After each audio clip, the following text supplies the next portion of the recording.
बीच में देने जा रहे हैं खुशबू रानी के साथ में और लालती के साथ में। आप लोग अगर अच्छा लगे तो कमेंट सेक्शन में जरूर बताइएगा।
गुजारा पिया हमारा भइले ना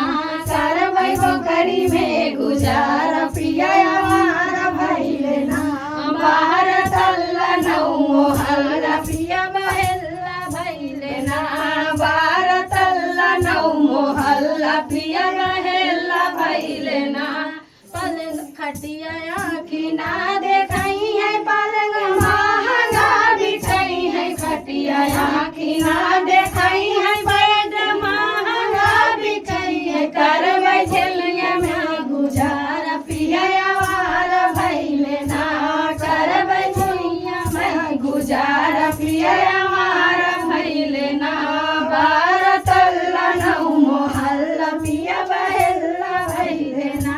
बारह तल्ला नौ मोहल्ला पिया बहेला भइले ना।